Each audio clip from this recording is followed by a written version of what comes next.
Hey there, internet friends, and welcome to That D Plus Show. Class is in session for the only show from that nerdy site that lets you know what kind of quality to expect right from the name.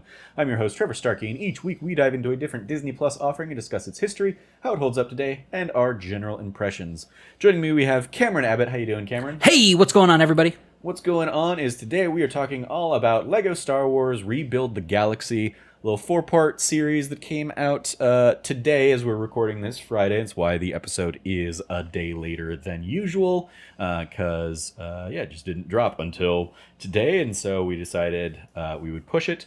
Why did we pick it? Because LEGO plus Star Wars is extremely my jam.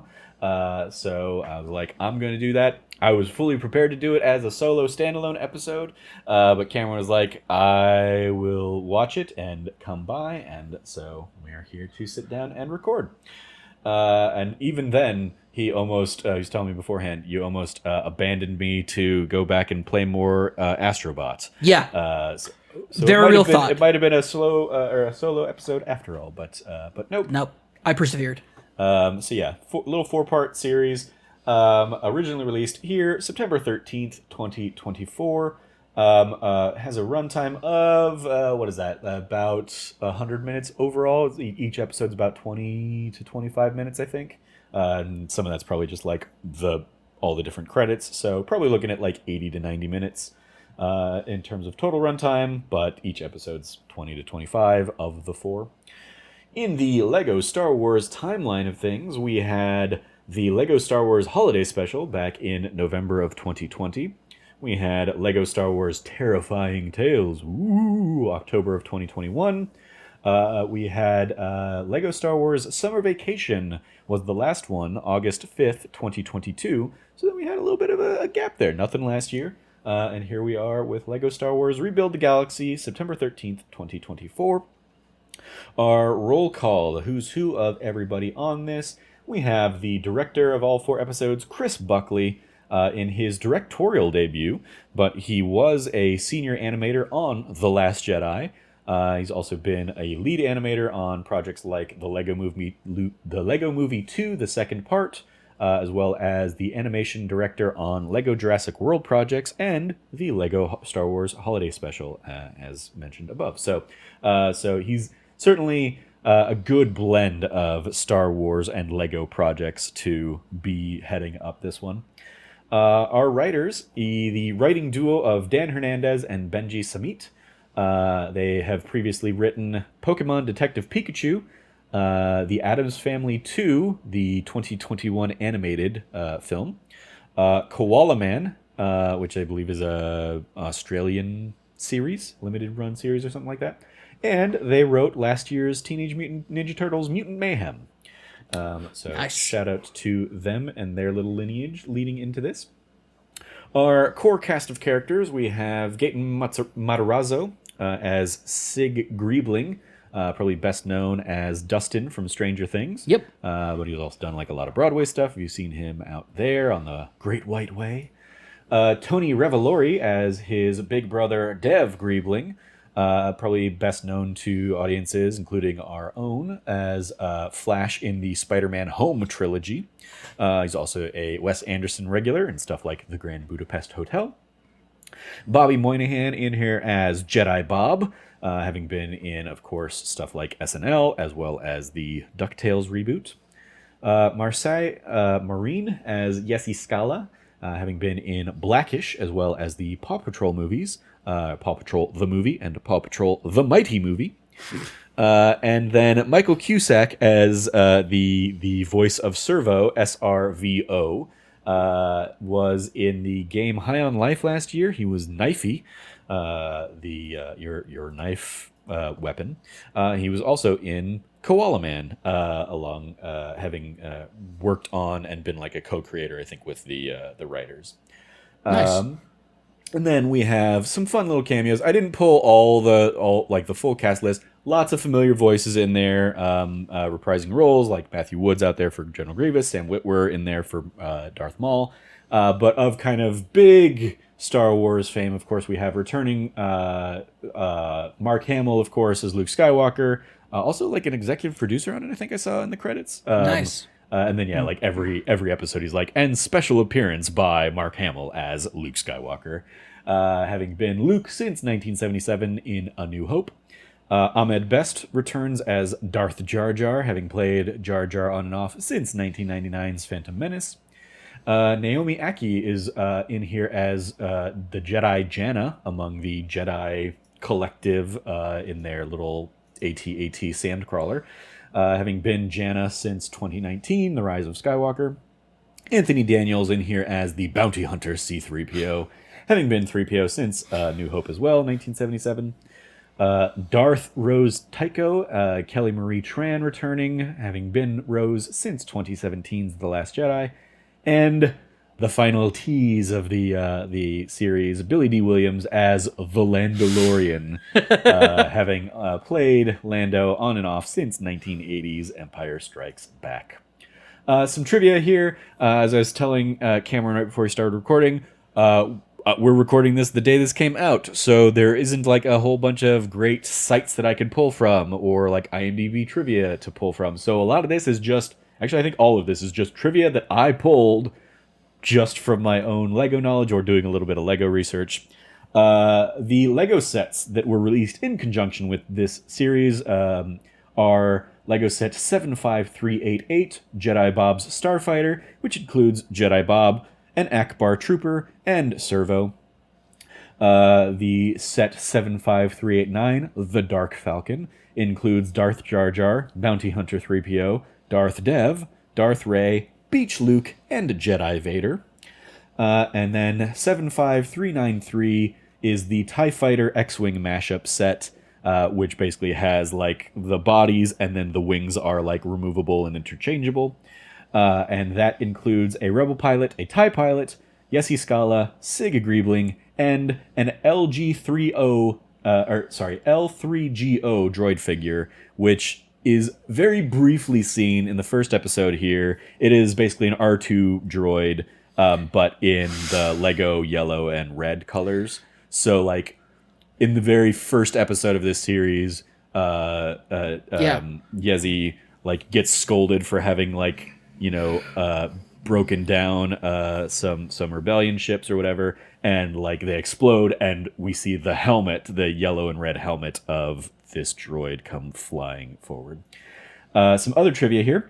Jedi Bob originated as a non-canon character in the Star Wars Legends continuity in the Lego Star Wars Episode 2 Attack of the Clones set 7163, the Republic gunship, back in 2002. This is one of the like early Lego Star Wars sets back before they had any kind of the newer molds are very much designed a lot more to like look like the characters. Jedi Bob obviously has a very like classic Lego minifigure guy look to him, and so yeah, he was a character in that set, basically a nondescript Jedi. He was first identified as Bob in the 2009 Lego reference book, Lego Star Wars: The Visual Dictionary. One of those books that basically like is just like a ton of pictures and then like little story and lore about each of the sets. And yeah, they referenced him as Jedi Bob.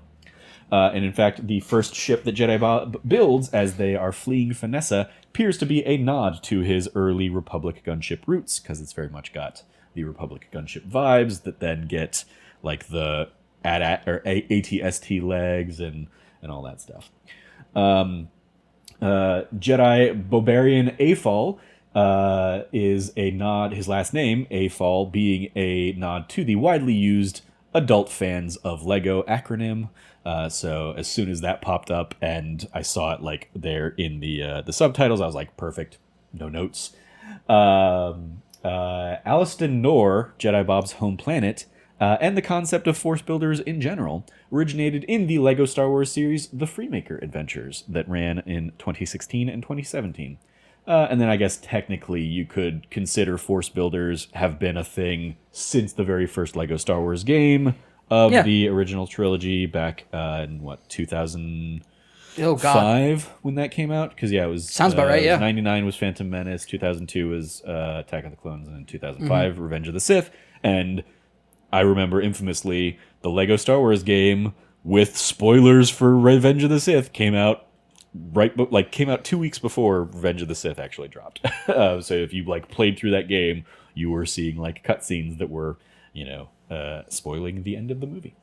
And then the last little bit of trivia here that I have is Darth Dev's ship, the Separator, is very fittingly designed to resemble a Lego brick separator, a classic tool included with a lot of Lego sets, used to break apart Lego pieces that might otherwise be tougher to pull apart by hand. So, I definitely recognized it because of how many are lying around the house. How many? Yeah, exactly. I have like you literally have like a giant stack of them, and I was like, I don't know what tool this is. And then you told me one day, I was like, why do you have so many? Because they're in like almost every set, like any kind of like major like set that's going to be more than like 3 or 4 bags or something like that is going to probably have a Lego brick separator. Yeah.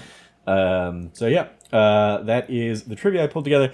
Obviously, tons of like references and Easter eggs and stuff because they're very much playing around with the whole mythos here. But so many of them we'll just talk about as we talk about the stuff. So Cam, especially as you are not the Lego guy, I am not. No. What did you think of it? I mean, you're a Star Wars person. I'm 100%. So there's plenty of Star Wars stuff in here for you to love. Like, oh yeah, the Lego shit is the stupid nerdy stuff that I pulled here of like, yeah, Jedi Bob was kind of an actual Lego figure, and his name is a direct reference to adult fans of Lego. Ha ha ha! But what did you think of this little 4-part series?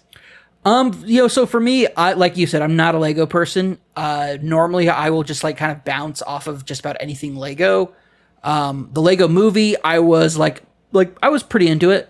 I famously am on the outlier of like I did not like Lego Batman. I do not like a lot of the Lego like films. I don't like playing Lego games.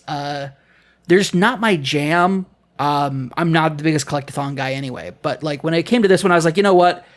Gives me a good reason to get out of the house on a Friday night, like for my parents' house. And so I was like, yeah, sure. Like, let's do it. I got back from substitute teaching today, and I was like, cool, I'm just going to go ahead and just watch these. And I'm like, and depending on how it goes, I may or may not, like, I'll cancel. It was like, very much, you could have sat through one of them and been like, never mind, I'm just going to play Astrobot. I'm going to let Trevor know, hey, I'm not going to make it. But I will tell you, from the get-go, this had my attention. The fact that they're like, playing fast and loose with the story of Star Wars, I'm like, cool. And then we get straight into like, oh, this is actually a story about 2 brothers. Mm-hmm. It's a story about brothers, and one of them being sure of himself, one of them being unsure of himself. It's a classic tale. The classic tale of like 2 brothers, 2 sides of the same coin, so to speak. Like you have that whole dichotomy going on, but there's like a deep love and appreciation between these 2 brothers. And it's great because you have one brother who's like, I don't ever want anything to change. And then out of frustration, he causes the entire universe, the entire galaxy to change. Yeah. And it's like I was thinking about that. I was like, he is now like the worst character in the Star Wars universe. Like he destroyed all of canon, basically. Pretty much, obviously, yeah. This is a very non-canon kind of product, but it's like, oh, you ended an entire you ended a multiverse.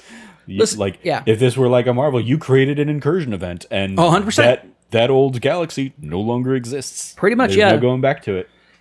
I love that stuff. Like, I love that was part of it. I will be honest, like, as soon as it got into, we're just, like, palette swapping stuff and whatnot, I'm really not feeling this. We get into the second episode. I let the autoplay run me into the second episode. I was like, why not? I will continue to try to give it a shot. Like, I'll give it a full hour, not just a half hour. I'll give it a full hour. And if I'm not hooked on it, then I'll bounce. Trevor, these motherfuckers. What won you over? They started winning me over with the Ewoks. With the Ewok bounty hunters? And they're like sick ass. They're sick ass Y-Wings. Yeah, I was like, why didn't they make that a set? Those Y-Wings were insane. I also love how they had little accoutrements of like the little grass and stuff growing off of them and whatnot. I'm like very Ewok-y, very Endor, and I'm like loving that. And then they cemented it. The gold Naboo ship The gold Naboo cruiser comes in, and who is it? C-3PO bounty hunter human relations. Like, yeah. The odds of me killing you are, or the odds of me not killing you are 3,470,000 to 1, or whatever it is. Yeah, just nailed it. I was like, okay, you guys got me for another episode. Then we land on, what is it? Tatooine. Yeah, the ocean planet The Tatooine. ocean planet Tatooine. Luke Skywalker, pod racing scumbag. I'm like, this is getting good. Taking out Max Rebo. Yeah, Max Rebo. Like, better luck next time, Max. It's like, yeah, so maybe I can make some stuff happen if I want to. Yeah. Like that whole thing about, like, you get a selfish, like, I never want to leave Tatooine. Luke Skywalker's always going to be on Tatooine, and that's the way I like it. Yeah. It's just, like, playing into it so heavily. Like, before it was like, oh, palette swaps, whatever. This is, like, getting directly into, like, oh, these core parts of these characters, let's tear them out and replace and give them the opposite. And I'm like, cool, let's see how this goes. People, like, bouncing off of each other. It's just great throughout the entire thing. We get, like, the, like, inverted, here's the council of villains, but guess what? They're not villains. They're good guys. And these are people who actively change the galaxy with every single thing that they did. What are they doing? Not doing any of that. And I'm like, at some point, this is going to get grating. And, like, before it got there, okay, no, we're swinging back into the full swing of the plot here. We're getting back into, like, what's going on. This is now back to being the story of the two brothers. Yeah, I thought they did a good job of, like, peppering in those kinds of things. Like, yeah, all of the bad guys as Jedi in their little Jedi sandcrawler with the AT-AT legs. And then they'd kind of throw you a little curveball of, like, oh, Han comes out, and Han and Leia seemed, and they even call it out, like, they seem like they're the exact same in this universe. And then, like, Leia doesn't run to Han, she's running to Greedo, and we see Greedo in the Han outfit. I'm like, perfect, of course. Yep. And then, obviously, Han being the traitor and the betrayal and stuff. Yeah, it's probably could have been, like, given how many other things are just, like, the complete opposite of the last world. Yep. Probably, but I also appreciate that that's the most scoundrel Han Solo thing to have done there. Is, like, Oh, yeah. looking out for himself. He doesn't, like, and the, like, yeah, Greedo shot his shot for first. So good. Great little nod Great little there. nod there. I will also say, like, the Darth, like, we're going to take all the sweetest, cutest characters and make them Sith. Yeah. And Darth Nubs, very specifically, I believe, being, like, a young Jedi yeah, adventurers so character. Nubs is a young Jedi character. Yeah. It's straight up just like, oh, Darth Rose. Shout out also to them bringing, and Darth Jar Jar, of course, like, Jar Jar the Phantom Menace. Yeah. Misa the Phantom Menace. Misa was, was always the Phantom Menace. Just, like, totally playing into every single, like, fun meme thing of the prequels is in there. Like, any meme thing is in this, and it's great. But it never takes away from the heart of this being the story of, like, two brothers. Like, okay, even though this is a different universe, you've always been alone. But guess what? I'm here now. You're never going to be alone. And we get, like, a soft turn, parting of ways after, you know, they secure the cornerstone and, like, get that put in there and everything. And I loved it because they set it up for sequels. Yep. Which is great. I'm like, oh, if this was, like, a one-and-done Lego special, would not have been as excited as The Landalorian with Baby Grogu, evil Baby Grogu. Straight up, just like, also shout out, but then not be like, isn't that right, Grogu? And it's like, isn't that right, baby? Yeah. Just, Yeah. yep, totally playing with that, like being like, hey, nobody's gonna call him Grogu here because nobody calls him Grogu in real life. They call him Baby Yoda. So we're just gonna call him Baby. I'm like, nailed it, absolutely nailed it. They nailed the perfect tone of parody, of satire, of memery, and heart, and it just absolutely soared throughout the entire thing. So yeah, it was great for me. I really enjoyed it. I can't wait I hope it gets more.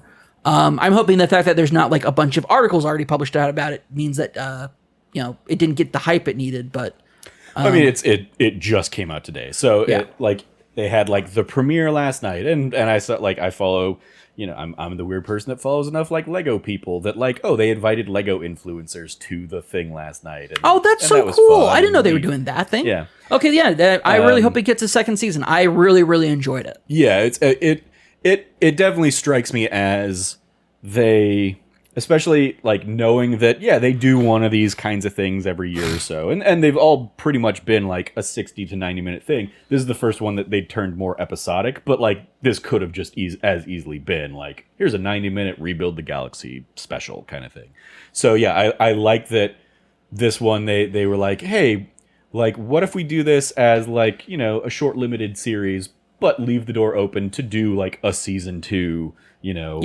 With there are still plenty of characters to explore, and there was like this interesting, I think a fascinating kind of thing that develops over the course of the series, that is like the realization and then like acceptance that the old galaxy is, you can't go back to it, and like and yeah, Jedi Bob and Sig are the only people that like know that history, and Servo, I guess.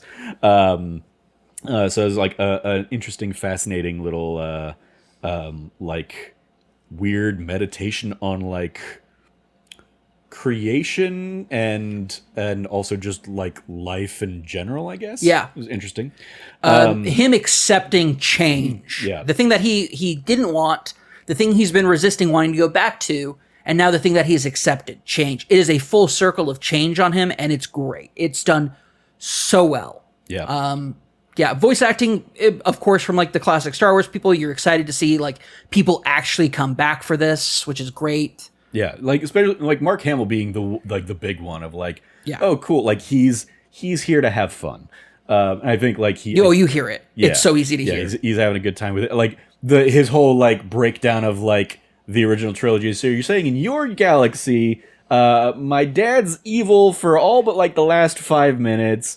And then my nephew kills all my friends. My nephew betrays me, kills all my friends, and then I get really sad for a bunch of time, and then I use the Force so hard that I die. Like, well, when you put it that way, real great way to sell it there. Yeah, that was great. But even that, like, there's such a fun little thing when they're doing the little showdown with Jar Jar, and they defeat Jar Jar, and Luke kind of makes the call, and like we hear the music start to swell, and they're like in this trash compactor kind of thing, but like in the background the lights are the twin suns. Yeah, I was like, nailed it. Perfect. So good. Love it. It was great. That's the little things about this entire series that I was like, oh, this is good. Yeah. Like, it's those little moments that, like, honestly, don't really mean anything to the plot or anything that's going on, but for a long time Star Wars fans, you know, the classic twin sun shot that is, like, iconic. It's it's very much, and the series has, like, it has them littered throughout, but absolutely. It's in the, like, in Lost, there's the constant, you know, there are plenty of constants in here. Luke does always want to leave, and there's always like a contemplation against the twin suns. A lot of Palpatine's lines are like him saying the Palpatine lines, but as a good guy this time, or something like that. There was a moment. It's a very easy to miss moment, but when they pop out after the Marina Cantina scene, where they have the whole like way to sell it kind of moment, and run into Maul in a very like Lando kind of outfit. Yes, that was a fun little twist there. So you like, that's great, because it's like, oh, he's in the Lando outfit. You think he's going to betray them? Yep. Turns out he was letting Leia know. He's the good guy. Yep. But also, I believe that was Sam Witwer. Yep. Nailing it. Doing a fun, nice guy Maul voice, which must have been really nice. Well, I mean, like, still the scary Maul voice. He's just saying nice things this time. But yeah, like right after that scene, they come out, and Darth Ray and a whole bunch of Akbar clones come out, and they have the little hello there moment. Yes, hello there. Instead of the classic Obi-Wan one, we get a Ray one. Shout out to like you mentioned like, oh, you were won over by like the Ewok bounty hunters. I liked, especially in the first episode, like there were a lot of like little writing moments that got me. Like hey, we're gonna watch the Figrin Dan and the Modal Nodes thing. Yeah, I feel like they only have like one good song. Yes, nailed it. That was so good.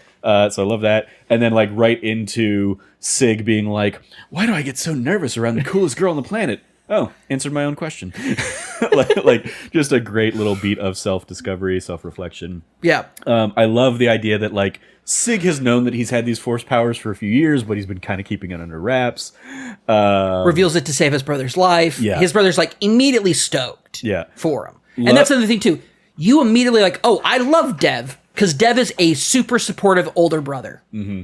But also a little gaslighty. Oh, yeah, Little poking the oh, you're like, you need to not be afraid of everything, little brother. You need to do this thing because I want to do this thing. And yeah, I'm not actually looking out for you. I want you to just come with me.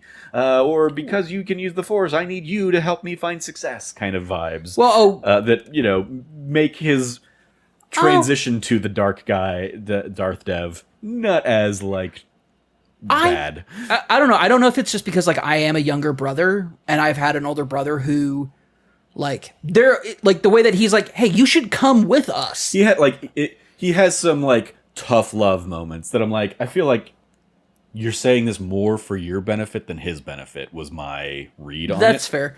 I saw it more as, like, he doesn't want to leave his little brother behind. Sure. And so he's trying to convince his little brother to come with him. Like, oh, hey, I convinced I got your crush on board to come leave with us.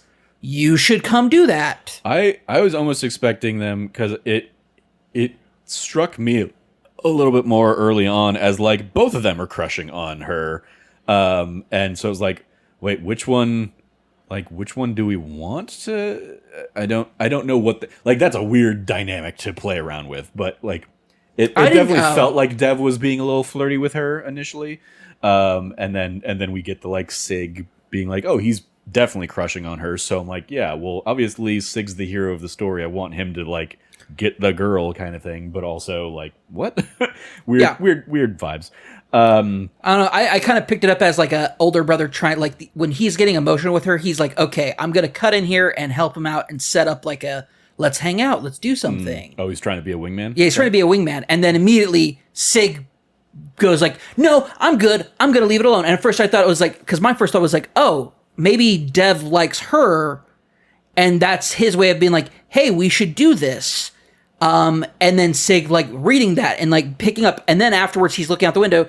And instead it's just like a cool hangout party thing now. Mm-hmm. Not just like, it's going to be like, we're going to be watching this together and it's going to be like a more intimate vibe. It's like, no, it's going to be more of a party vibe now.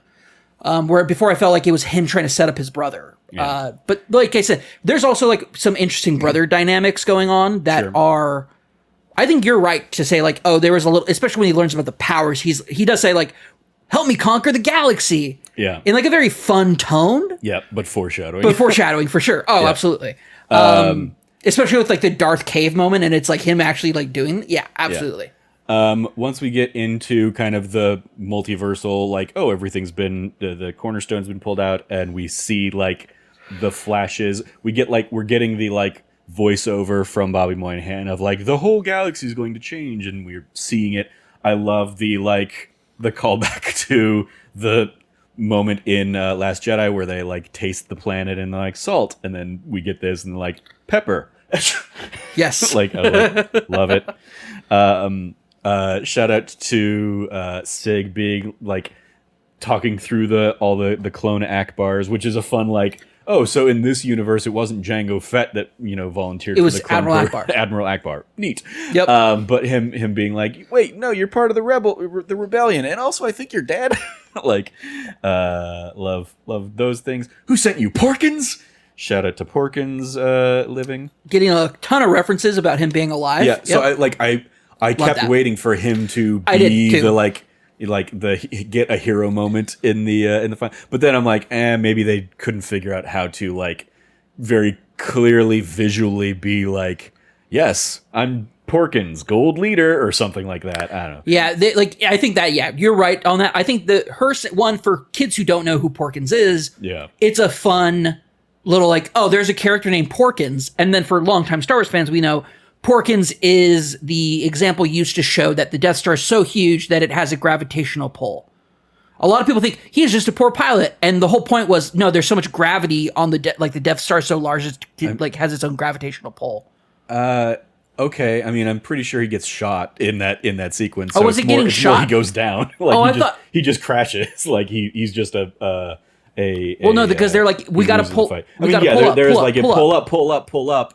But yeah, and he says, "I can't pull up. I'm getting pulled down." And to me, that I don't think like, he says I'm getting pulled down. I think you're. I mean, like, yeah, maybe it's supposed to be a nod to a gravitational force, but I mean, that's the thing is like they're in spaceships, so the spaceships themselves fight against the gravity too. So it's more. I think his ship malfunctions or something like that. But also important to note, like spaceships wouldn't actually operate. Like you don't have to dogfight in space the way that you do with regular planes. Oh yeah, sure. I mean that's a common thing of like there's no there's no set dimensions in space, but we all decide to be the right side up. We're all staying the right side up. Yeah, like it's like no, that makes any sense in space. Like it's a vacuum. You could like the fact that we're all lining up to shoot at each other makes no goddamn sense. And also, using laser in space is a horrible idea because the laser will go on forever. Yeah. Shout out to, of course, the Dark Falcon. We already talked about. Like, all Dark the Falcon's so sexy. all the fun Darths coming out. Shout out to also having like a mini Death Star laser. Yep. From its satellite dish. Yep. Darth Hammerhead. I'm sorry, I don't remember your name. Love that, especially because that was very much like what that character's action figure was in the early days before Lucas gave everybody a name.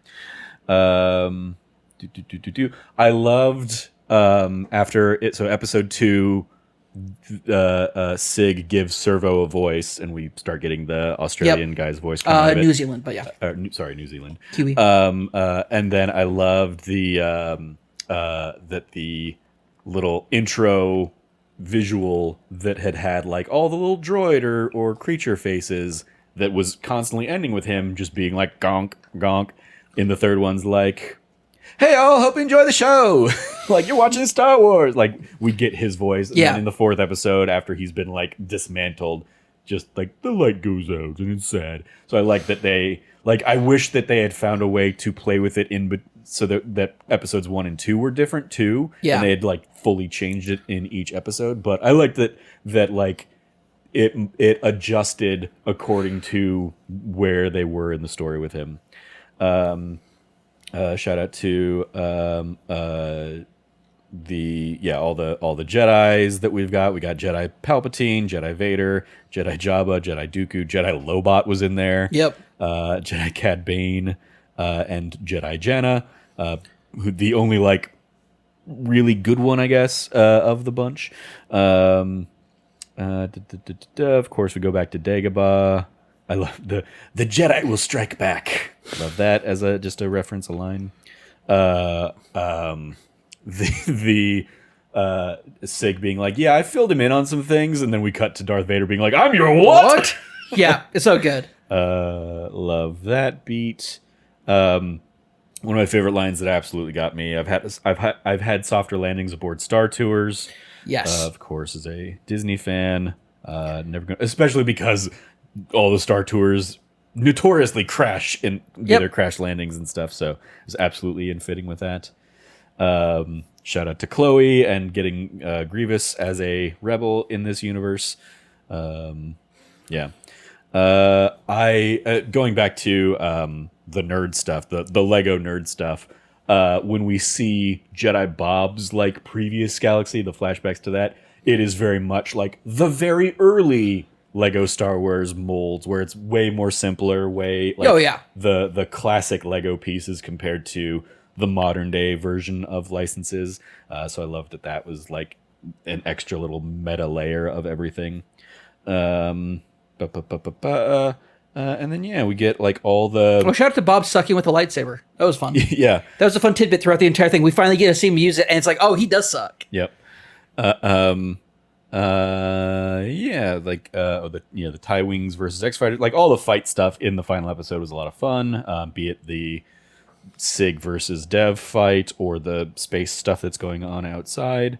Also, shout out to him being like, hey, call me Jedi Bob. Actually, wait, don't do that. I still hate that. Yeah. Yep. Great writing. Like you said, great writing throughout all of this. Yeah. Really solid writing. Very much. Because I had started working on this doc beforehand, knowing that I wasn't going to have a big turnaround time. Like I had done the research and seen the writers of this and seen like, oh, they've got like a good lineage behind them, especially between like Detective Pikachu and Mutant Mayhem from the Turtles last year is like, oh, they're like they know what they're doing. They're gonna be very like fun, tongue in cheek, Absolutely. and like with love and reverence for the source material, but also not afraid to take the mick out of it, kind of thing. Yep. And yeah, they just did such a great job. Shout out to the C-3PO coming back for the hero moment and being like, normally I wouldn't care about your filthy little lives, but somebody paid me. So, and then we find out what Luke has done with all of his pod race winnings. Yep. Luke's money is everyone's money. Yeah. Paying off C-3PO and the Ewok bounty hunters. Yep. Yeah, and then like this was very much where I think we get a lot of like interesting, like especially interesting for like the kids movie target audience of this, of like, Oh yeah. the like acceptance that my world's never coming back. I can't, like, yeah, I can want that to happen, but no, this is like I have to accept like that this is the world I live in now, and make the best of it, and like the weight of that for this little Sig kid was like, oh, that's heavy stuff. Oh yeah. Not only that, but being like, the only thing that really matters is that I have my brother here. Yeah. And you're here, so like it doesn't matter what you've been through so far, we're still brothers. And then also I love that Dev throughout the show is like, I don't have a brother, and then like slowly just and then at one point he's just like, oh, I know it. He's like, if I know my brother, and they're like, how do you know you like? What do you mean your brother? You don't have a brother. Like, or no, it's like you're like Siggy. Yeah. He's kind of like slowly. Yeah, it is the like the again going back to like, oh, there are clear constants alluded to in between where like he knows that there is some sort of connection between them. Yeah. Even though they aren't really brothers in this galaxy, which also then begs the question of like, is there a Sig in this galaxy somewhere out there? Maybe that's what we'll see and explore in season 2. Maybe. I think that's a like good. We'll find this galaxy's Sig and this galaxy's Jedi Bob. It'd be funny if Porkins is like a version of Sig or Bob or something. Sure. That'd be fun. And Porkins is like a code name that they pass on to each, like it's like a legacy name or something. I don't know. Yeah. Spitballing here. Spitballing dumb ideas. Loved also going back to you glossed over it very much, but like Sig's little like run through of the Skywalker saga in the beginning with fun little tongue-in-cheek references like, yeah, and then the Emperor came back, and we hear like the Emperor being like, the dead speak. That was great. Also, he's like, and Rey, who I guess is a Skywalker somehow. Yeah, I guess she's kind of a Skywalker. I don't know. Yeah, or oh yeah, and then all the Wookiees helped. Oh wait, no, it was the Ewoks. Whatever, I like them. They're both cuddly. I want to pet them. It's not weird. It's not creepy or whatever. He says later, not in a weird way. Yeah. And then later he goes. Dev says, "You mixed up the Ewoks and Wookiees again, didn't you?" He goes, "Yeah, every time. I don't know." Yeah. But yeah, so shout out to all those, and then the allusions to kind of the post stuff of like, or we could talk about Grand Admiral Thrawn, or read some pages from the Book of Boba Fett, or we'll flip through the pages of the Book of Boba Fett, but in our imagination. Yeah, and it's like great, love that. Yeah. So yeah, lots of fun. So like. You haven't watched any of the other Lego Star Wars. No idea. There's zero context that I have for anything. Yeah, else. and like none of them like directly carry over. It like especially when they did like the Terrifying Tales and then also the Summer Vacation, like they all kind of have the like Simpsons Treehouse of Terror vibes, which this one absolutely fully leans into. Of like, yeah, none of this is canon. None of this is all nonsense. Oh yeah, but like we're just like this is absolutely like the Marvel what if for Star Wars. 100%, yeah, absolutely this thing. So it was a ton of fun, and as somebody who has done kind of all those other episodes of them on that D Plus show, it was just very fun. Just getting another one of these. So yeah, I'm very much in the camp, since they usually do one of these every other year or something like that, or every year or so. Like if they come back next year with another one of these, or Star Wars Day 2026. Here's Rebuild the Galaxy Season 2, and we get like another 4 episodes, or maybe even like an 8 episode thing or whatever. Like, gonna be a fun time. I'm here for it. I want to see what the Landalorian and evil baby Yoda do. Especially evil baby Yoda in a galaxy where Yoda is a rebel something. See what that looks like. Playing around with the timing of everything. So yeah, had a fun time with this. Always a fun little joy. Just these silly, like low stakes, nonsensical, lots of references and stuff like that littered throughout. One reference that was missing that I went back and freeze frame just to check and see if it was in there that I was bummed wasn't, which ultimately it's probably like a licensing thing. When he's telling his story at the beginning, and is like the emperor, took over the Senate and made it his own, and we see like all of the aliens in the background getting. Oh, you're hoping like an ET? I was looking for an ET minifigure in there, yeah, and it wasn't there, and I was like bummed, because there is an ET Lego minifig. I actually have it probably somewhere behind me because he was in Lego Dimensions, so he's in that field of like ownership, but yeah, probably not in the Disney brand. I think it was a Fox film though, so I think it is part of their E.T. I mean, I'm fairly certain it is not on. It's probably not on Disney Plus, but I'm pretty sure it's a Fox film, isn't it? Universal Pictures. Oh, it's Universal's. Yes, yeah. No, it's not. Yeah, that's it. And I should have known that right off the bat because I remember going on the E.T. ride at Universal Studios. Oh, there you go. Was produced by Kathleen Kennedy though, so E.T. Yeah. Produced by Kathleen Kennedy and Steven Spielberg. Yeah. Well, there you go. Kathleen Kennedy been doing this a long, long time, which is why when people are like, "Fire Kathleen Kennedy," I'm like, y'all dumbasses don't know how like established she is. Sure, you don't like the things she did now.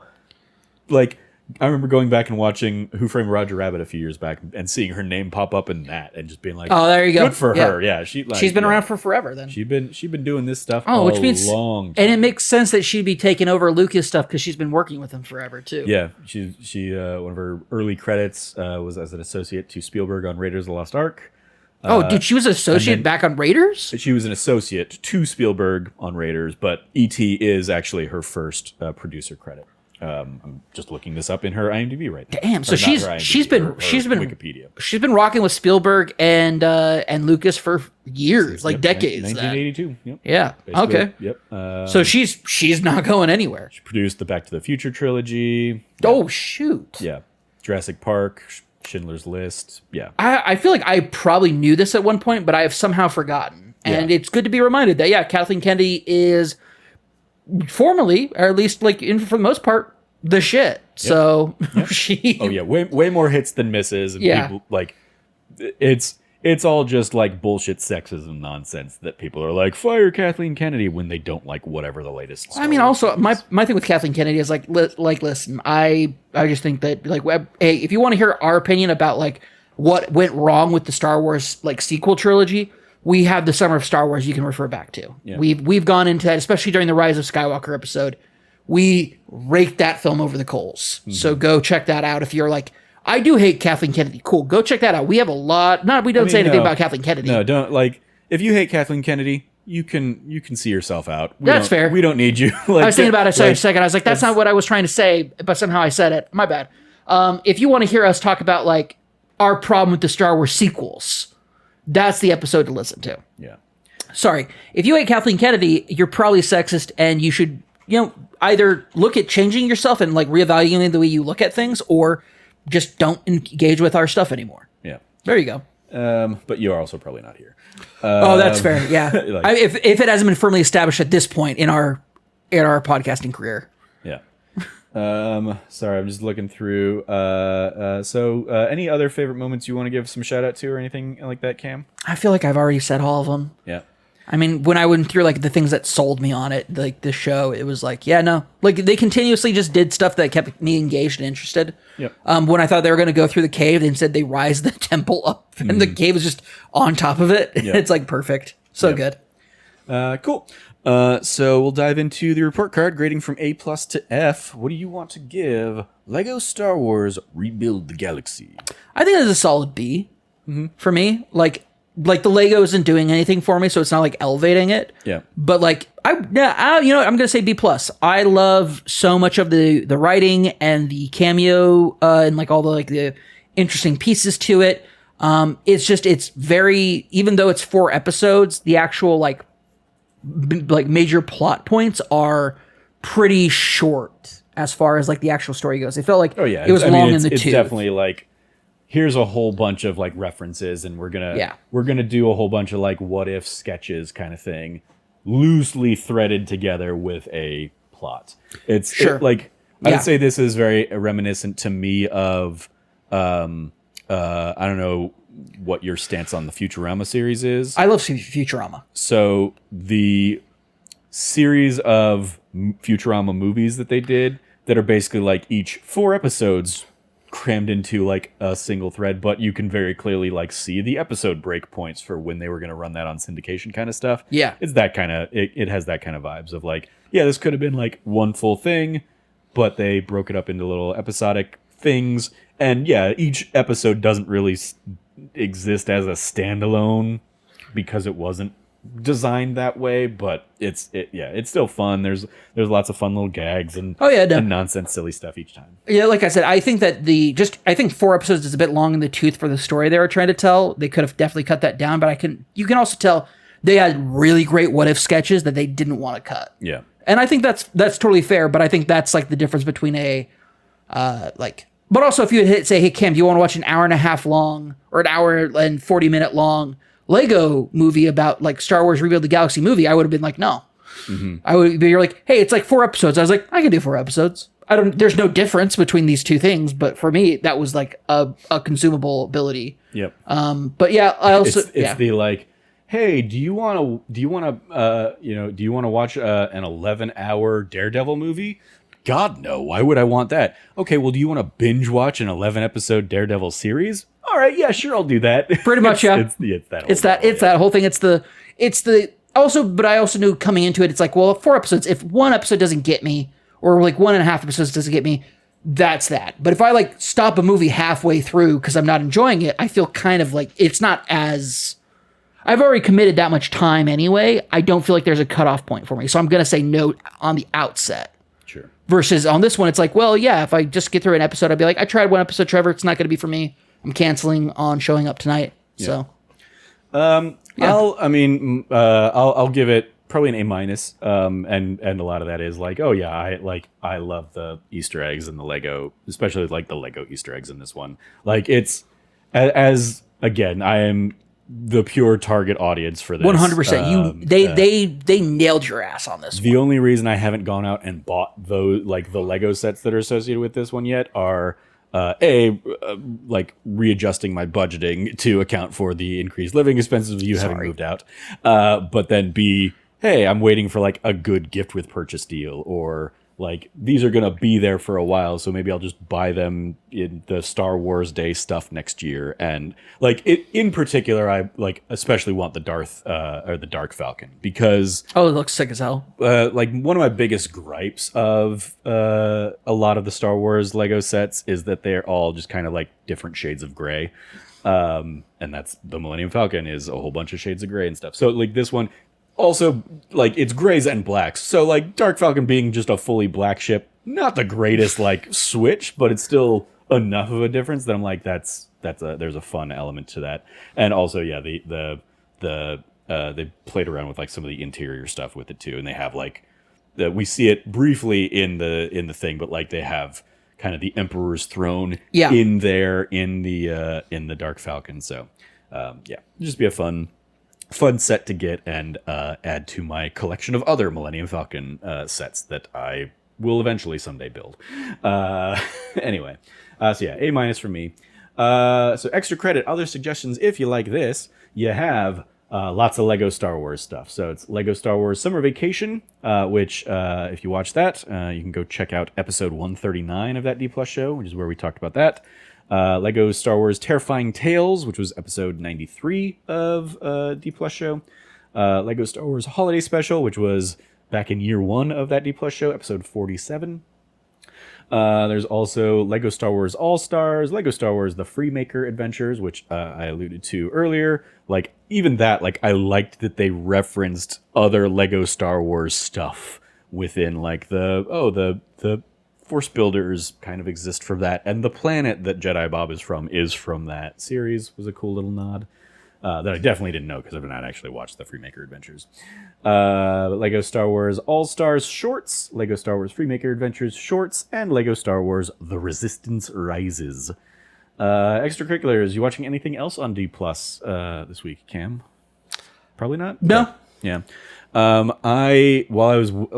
I kept checking in last night to see if they were going to like drop this early at like 9 o'clock or something like that. They didn't.